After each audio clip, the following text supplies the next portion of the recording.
Le droit d'auteur, le droit des marques, le droit des brevets, bref, la propriété intellectuelle. Lorsque je vous dis ça, vous pensez tout de suite au métier d'avocat et pourtant, en Israël, les choses sont bien différentes, pas qu'en Israël d'ailleurs. Si vous vous intéressez au métier de conseiller en propriété intellectuelle, restez avec nous, vous allez adorer. Bonjour Myriam Schnoor. Bonjour Cathy. Comment ça va ? Très bien.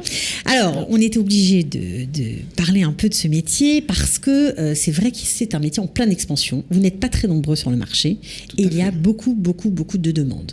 Tout à fait. Israël est un pays très innovateur. Les startups grandissent chaque jour. Chaque jour, des inventeurs se disent tout d'un coup « Oh, j'ai l'idée du siècle, je vais réussir à faire une fortune. » Voilà. Et cherchent donc comment protéger leur invention. Leur premier souci, c'est comment je vais faire en sorte de pouvoir protéger mon invention, pouvoir développer mon produit et faire fortune. Alors, en 2008, vous avez obtenu votre diplôme. Vous étiez la 313e conseillère en propriété intellectuelle. Aujourd'hui, en 2019, vous êtes 600. Donc, ça montre le besoin. Vous avez doublé en 10 ans environ. Est-ce que vous pouvez nous raconter, vous bossez dans un très gros cabinet, on va le dire, Reynolds Cohen. Vous êtes mandataire en brevet en Israël. Est-ce que vous pouvez nous raconter, avant de détailler le métier que vous exercez, qu'est-ce que c'est que ce cabinet ? Comment il a été monté ? Parce que c'est une belle histoire. Donc en fait, Reynolds Cohen était un Autrichien qui vivait en Autriche et qui s'occupait de propriété intellectuelle au début du siècle précédent. Et puis il s'est dit tout d'un coup en Israël... Veille de la Première Guerre mondiale. Vers de la Première Guerre mondiale, exactement. Il y a des choses qui bougent, il y a des choses qui se passent. Ce peuple juif, il a une matière grise à vendre. Ils ne s'y connaissent pas du tout. Ils étaient sous le mandat britannique et donc les brevets étaient complètement dirigés par les Anglais. Et il s'est dit, je vais venir aider les Juifs qui habitent en Israël à protéger leurs idées et à pouvoir les commercialiser par le monde. Et ce qui est génial, c'est qu'aujourd'hui, c'est la 3e génération. Vous bossez dans ce cabinet qui n'a fait que prospérer, évidemment. Exactement. Vous êtes très nombreux, je crois, 600 personnes. Non, 250 personnes. Pardon, 250 personnes. Vous avez 4 départements. Donc, on a en fait le cabinet est divisé en 2 branches. La branche brevet, qui est donc la branche technologique, et la branche avocat, légale, qui est la branche plutôt litigation. Qui provenait de litige. Voilà. Bon, alors c'est quoi conseillère en propriété intellectuelle ? Qu'est-ce qu'il faut tout d'abord comme diplôme pour pouvoir devenir conseillère ? Alors, le ministère de la Justice demande uniquement un premier cycle dans des sciences appliquées, biologie, chimie, informatique, physique. Voilà, par exemple, les mathématiques, ça ne marche pas parce que c'est trop abstrait. Il faut du concret pour pouvoir vérifier, comprendre en tout cas la technologie qui sont dans ces brevets, qui se trouve dans ces brevets. Exactement. D'accord. Il faut qu'il y ait une applicabilité industrielle, donc il faut pouvoir comprendre les innovations, la technologie. Alors, une fois qu'on a ce diplôme, ce Toar Rishon, premier cycle d'études, qu'est-ce qu'on fait ? Il faut après aller voir des différents cabinets de propriété intellectuelle, comme notre cabinet, il en existe en Israël, je pense à peu près une trentaine, une quarantaine, et essayer de rentrer ce qu'on appelle en stage. C'est pas évident, il y a beaucoup de candidats. Sur le papier, concrètement, étant donné que c'est un métier, comme on verra après, qui est complexe et qui demande beaucoup de facultés, je connais pratiquement personne qui est pris avec un premier cycle. Il y a des domaines dans lesquels on demande des doctorats. En biologie et en chimie, pratiquement tout le monde est docteur. C'est encore une fois pour pouvoir comprendre la technologie, le développement de la technologie. Énoncé dont on parle dans ces brevets. C'est-à-dire que quelqu'un a une idée, il dépose une invention très technique. Si la personne qui est conseillère en propriété intellectuelle ne comprend pas le brevet parce que la technologie, ça ne lui parle pas, ça ne peut pas le faire. Ça ne peut pas marcher. Exactement. Okay. Donc dans nos métiers, moi je suis physicienne, en général un deuxième cycle suffit, mais par exemple si j'ai des candidats qui viennent avec un premier cycle, je me dis ils ne seront pas capables de comprendre. Il faut aussi comprendre que dans notre métier, on passe d'invention en invention, de domaine en domaine. On ne se spécialise pas dans un domaine. Alors il y a en Israël des grosses sociétés qui ont des départements de brevets internes et qui font donc pas appel à des cabinets, on peut aussi faire un stage là-bas et se spécialiser dans un domaine. Voilà, c'est possible aussi. Alors, donc, disons que, bon, allez, légalement, Torah Rishon semble suffire. Exactement. Ça, on va rester dans la loi après. Exactement. Voilà. Donc, en fait, on postule pour être pris en tant que stagiaire. Quand on est pris en tant que stagiaire, on a un stage qui dure 2 ans. D'accord. Et au bout des 2 ans, on a 2 examens. Un examen écrit dans lequel on va avoir une invention qui va être décrite et on va demander d'écrire un brevet. Donc c'est vraiment qui est exactement porté sur le métier de tous les jours. C'est ce que je fais tous les jours. Donc on rédige un brevet à la part d'une description d'une invention qu'un client aurait pu donner. D'accord. Il y a 2 épreuves de traduction, hébreu-anglais, anglais-hébreu, pour en fait... Alors, nous écrivons nos brevets en anglais, il faut le dire, mais on peut les déposer en hébreu. En Israël, c'est possible, mais étant donné que notre brevet déposé en Israël va faire le tour du monde pour la plupart des clients israéliens qui regardent le marché international, nos brevets sont écrits en anglais. Donc, on a des épreuves de traduction pour savoir que notre niveau d'anglais et de traduction est assez bon. Et il y a une deuxième étape, qui est une étape orale, où nous sommes face à un jury qui ressemble assez à l'examen du barreau, où on va nous poser toutes sortes de questions. Alors, sont devant nous des conseillers en propriété intellectuelle comme nous, spécialisés en brevet, mais aussi des avocats qui vont nous poser des questions sur les... plus en droit d'auteur, en marque, etc. Exactement. Donc, pour avoir le diplôme, il faut, avoir, même si on travaille principalement en propriété industrielle, donc au niveau des innovations, il faut que pour pouvoir conseiller nos clients, nous soyons capables de leur dire aussi, mais vous pouvez déposer aussi des modèles, mais la marque, quelle est la marque de votre société? Est-ce que vous êtes protégé? Il faut avoir des notions dans toute la sphère d'activité. Et puis souvent, ils viennent nous voir en me disant, j'ai telle idée, comment je peux la protéger? Et il faut être capable de leur donner vraiment la totalité de tout ce que la propriété intellectuelle leur donne comme droit. D'accord. Alors, comment les brevets, on imagine qu'ils sont territoriaux, n'est-ce pas? Exactement. Voilà.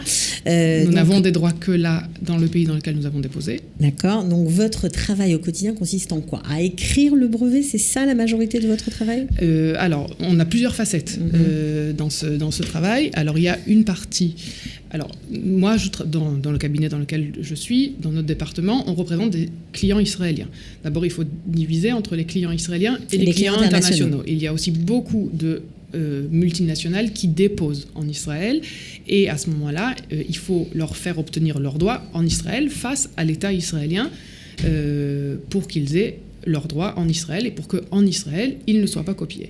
D'accord, donc, parce que le brevet, on ne l'a pas dit, mais ça sert à ne pas être copié tout simplement, et à revendiquer un droit sur une invention. Exactement. Voilà. Pour en revenir en arrière, un brevet, c'est en fait une définition d'un monopole de droit. Alors, l'État donne la possibilité à chaque personne, à chaque société, d'obtenir une exclusivité de droit sur un monopole défini. En contrepartie, la société doit dévoiler et doit publier son invention. Ça permet d'accélérer la recherche et le développement de partout dans le monde. Alors, qu'est-ce qu'il faut comme critères pour déposer un brevet? Pour qu'un brevet soit accepté, j'imagine qu'il y a des critères. Oui, alors il y a 3 critères qui sont les mêmes partout dans le monde. Ce sont des critères universels. Un critère de nouveauté, il faut que le brevet soit nouveau, c'est assez objectif, c'est est-ce que ça existe ou ça n'existe pas. D'accord. Il y a un critère, alors on va passer sur un critère plus facile qui est qu'il faut que ce soit applicable industriellement, il faut qu'il puisse avoir un produit sur lequel on puisse revendiquer des droits. On ne peut pas revendiquer des idées, ou par exemple, il y a une grosse question, est-ce que si un médecin invente une nouvelle méthode d'opérer, est-ce qu'il peut obtenir des droits là-dessus? Alors oui, c'est une invention. D'un autre côté, on peut dire à quelqu'un qui est en train de faire une opération, ah non, tu peux certainement pas opérer comme ça parce que c'est une idée qui a été... Il faut vraiment des implications industrielles. Il faut qu'il y ait des produits qui soient commercialisés.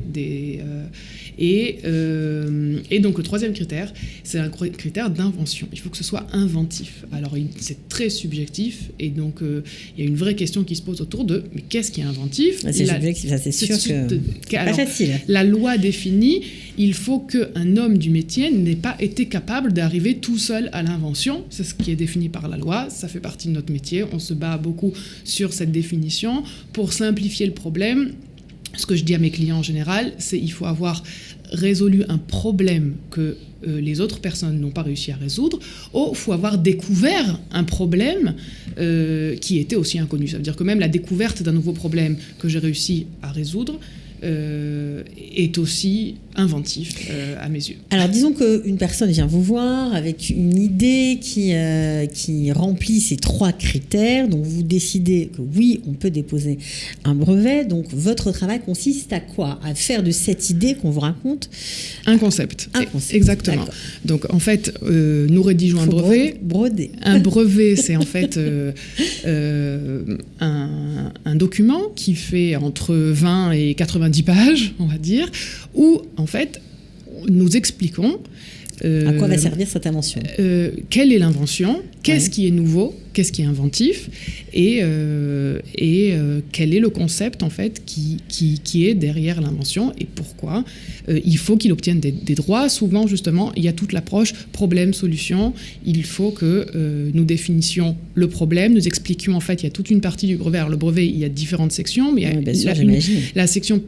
la première section, c'est expliquer en fait qu'est-ce qui existe aujourd'hui, quelles sont les solutions qui existent aujourd'hui, pourquoi est-ce qu'elles ne remplissent pas la fonction qu'elles doivent remplir, et quelle est la solution quel est le problème qui n'est pas résolu à l'ordre du jour, et par quels moyens je vais réussir à défendre l'invention. Cette partie-là du brevet, il faut savoir qu'elle dure 20 ans.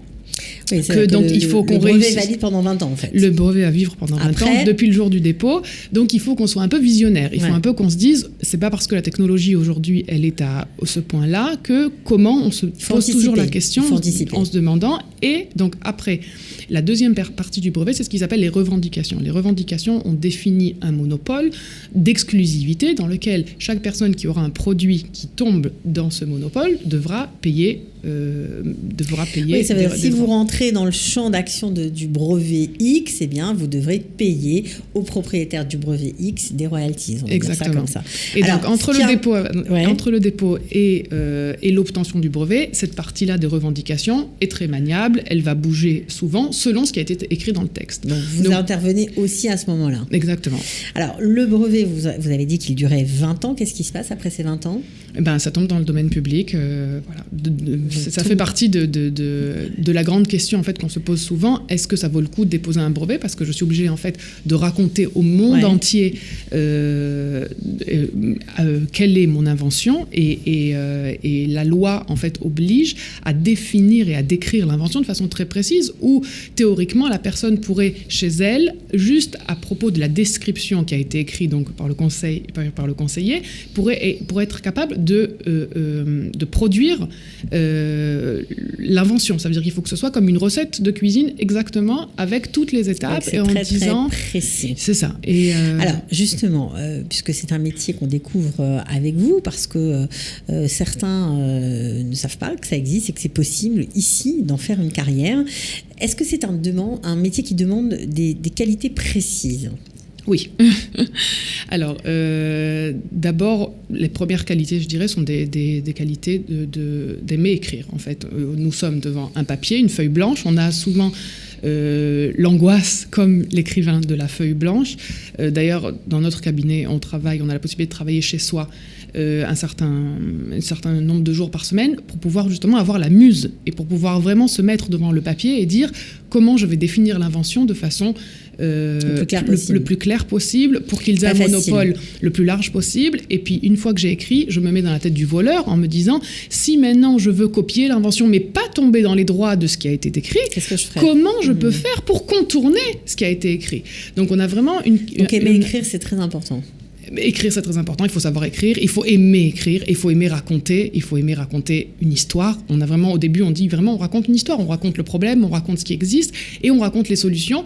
Et souvent, dans notre métier, on dit, il faut que l'examinateur, parce que l'examinateur, il envoie dans chaque pays du monde, il envoie des centaines de brevets, il faut qu'au premier paragraphe, il ait compris, il ait dit « Ah, c'est génial, je veux lui donner son brevet ». Ça veut dire que ça fait aussi partie des qualités d'écrivain, que la personne ait compris assez vite. Ce brevet est quand même, dépend vraiment de ce que vous allez écrire. Exactement. Donc après, il y a tout le côté contact, rapport à la clientèle, il faut aimer les gens, aider les petits innovateurs aussi bien que les multinationales à protéger leurs idées, à développer, à leur donner des stratégies. Toute cette stratégie de brevet, c'est une stratégie qui coûte énormément d'argent. Donc il faut savoir si ça vaut le coup, si ça ne vaut pas le coup, quelle est la stratégie par laquelle ils vont pouvoir économiser le plus possible tout en étant protégés le plus possible. Donc il y a vraiment un travail d'accompagner. On accompagne des sociétés pendant des dizaines d'années, des vingtaines d'années. Il faut aimer la technologie, j'imagine. Et puis voilà, il faut comprendre, il faut pas avoir peur c'est très abscon, des fois, c'est très compliqué. Ben ça dépend en fait. Encore une fois, dans quel cabinet on travaille et avec quel client. Donc dans notre cabinet, on travaille par exemple beaucoup avec les universités et ça demande d'être toujours à la pointe de la recherche et du développement. Et en fait, souvent, ils nous donnent un article qui va être publié dans 2 semaines, qui a été pris tout d'un coup dans Nature, et il faut réussir à prendre cet article et à développer un concept. Et le faire vite, parce qu'une fois que c'est publié, il n'y a plus de brevet possible. Exactement. Parce qu'on considère que c'est dans le domaine public, tout le monde peut avoir accès à cet article. Donc on va avoir beaucoup de mal à déceler l'antériorité, qui a eu l'idée le premier. Donc voilà. Alors, pas facile, j'imagine, mais pourtant, c'est un métier qui peut être très lucratif. Est-ce qu'on gagne bien sa vie quand on est conseiller en propriété intellectuelle ? Oui. Quand on est stagiaire, par exemple, ça commence à quoi ? Alors, encore une fois, ça dépend des cabinets.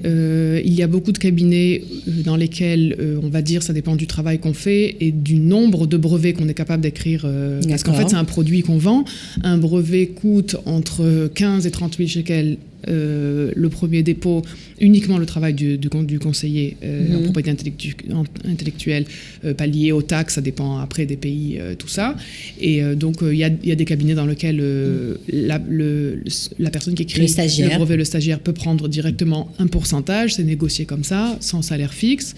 Ça peut être un salaire fixe aussi. Ça peut être un salaire fixe aussi dans les grosses sociétés comme chez nous. Un stagiaire gagne entre 8 et 12 000 shekels à peu près au début. Et en fin de carrière ? Et en fin de carrière, ça peut monter très haut. Ça dépend, encore une fois, des parts de la société. Ça peut aller jusqu'à 50 000 shekels ? Oui, à peu près. Ça peut monter. Et c'est comme les avocats en facture à l'heure, c'est ça ? Exactement, en facture à l'heure. L'heure de début d'un stagiaire, c'est à peu près dans les 400-500 shekels de l'heure. Moi, je suis déjà à 1200. Je pense qu'après, c'est 1500. Ouais. Voilà. Alors, est-ce qu'il y a beaucoup de francophones dans ce métier ou pas tellement ? Non. Est-ce que c'est un plus ? Ça peut être un plus ou pas ? Pas forcément ? Pas forcément. Pas forcément. Moi, je n'ai pas beaucoup de clients français, francophones. Mais des francophones qui sont complètement intégrés, qui parlent l'anglais, qui parlent l'hébreu, il y aurait matière à travailler dans ce domaine. Tout à fait. Ouais. Tout à fait. Mais je pense que c'est un métier qui n'est pas très connu. Ouais. C'est pour ça que vous êtes là, d'ailleurs. En France, on sait que les Français déposent beaucoup moins que les Allemands ou que les Israéliens. Donc, en fait, le dépôt de brevet et le fait de protéger son invention, ça m'est arrivé d'ailleurs. J'ai eu un client il y a 10 ans où j'allais spécialement à Paris voir le cabinet d'avocat. Non, pas le cabinet d'avocat, l'usine, et pour lesquels j'ai écrit des brevets sur des lasers. Il fallait voir le procédé pour pouvoir comprendre. Exactement, parce qu'il trouvait qu'en France, il n'avait pas assez de personnes qualifiées qui pouvaient lui permettre d'avoir en fait une vision internationale. En fait, en Israël, on a la chance d'avoir des Israéliens qui ça change tout. Qui vont sur les marchés chinois, sur les marchés canadiens, sur les marchés brésiliens. Et on dépose de partout dans le monde et on a vraiment, par rapport aux Français, vraiment une vision internationale. Les Européens en général regardent vraiment la façon européenne de déposer les brevets, les Américains encore plus. Et donc en fait en Israël, on a vraiment dans ce métier cette possibilité d'être ouvert au monde entier et de savoir comment ça se passe, de savoir parler avec les Japonais.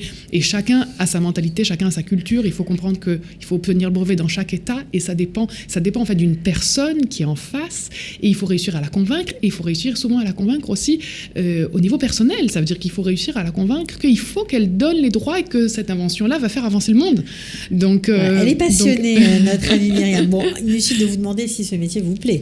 Énormément.